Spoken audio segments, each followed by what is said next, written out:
Hey there, my friends. Welcome back. I am so glad you've joined me for this edition of The Morning Mindset. If you're new to The Morning Mindset, welcome. My name is Kerry Green. I'm a retired pastor, just aiming every morning to help you and to help myself get our minds aligned with the truth of God. You know, we are just a few days away from that Morning Mindset meetup in the Dallas-Fort Worth area. You can find all the details in the description of your podcast player or app right now.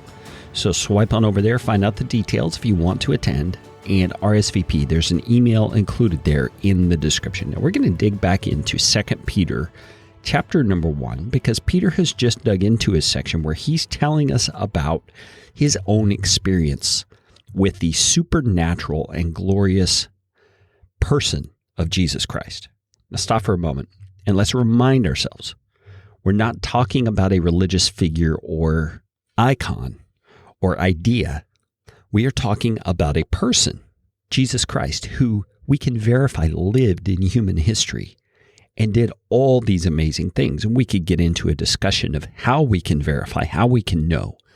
But that's really not the full measure of what Peter's trying to say here. Peter, like a witness in a courtroom, is just telling his readers what he experienced. And he just referred to an experience he had on a mountaintop with Jesus and with his two buddies, James and John. And they saw Jesus transformed into his glorious appearance as God. Now, we in theological circles call this the Mount of Transfiguration, because in the Old King James it says Jesus was transfigured before them, and his appearance was glowing and white and bright, and with him were two other people, and we assume that these were spirits, and it says they were Moses and Elijah. Now, the idea is that Moses represents the law and Elijah represents the prophets, and that in Jesus, the two come together, and he is the fulfillment of them both, which we know from the New Testament doctrines that we're able to study in the writings of Paul and Peter and John, that is indeed true. Jesus is the fulfillment of both the law and the prophets. And it's a beautiful thing that we have him as our Savior. But Peter is telling us the truthfulness of his claims, not just to verify his own story, but he's doing it for the sake of lending authority to the magnificent truths that he's already explained in this book.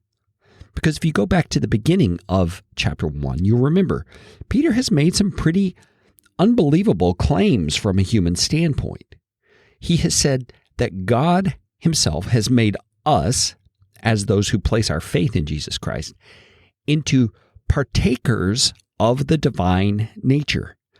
Now, if you were with me when we went through that section, you'll know that I don't take this very lightly. This appears to be a very significant, very powerful thing that Peter's trying to get across to us here. We have received from God the honor and the privilege of partaking in his nature. Now, I can't think of a more mind-blowing thing for us to consider is true of ourselves, because we go through life, many of us in various forms of this, feeling a little insecure, a little bit of lack of confidence, I think is a way to say it. We stumble, we struggle, we have a hard time believing that we are anything to be writing home to mother about, you know what I'm saying? And a lot of that comes from the fact that we are sinners and we have failed at things, but some of it comes from the way we were talked to when we were younger. People saying things like, you'll never amount to anything, or I wish you were never born, those kinds of things. And when that's a person of authority or someone we look up to, those words can go very deep. But my friends, remember what Peter is trying to drive home here. His own experience verifies for us that Jesus is God, is gloriously so, and now lives in us and makes us partakers of the divine nature. So you, my friends, remember that's who you are today. You're a partaker of the divine nature, and Peter's own experience bears out the fact that Jesus is able to pull that off.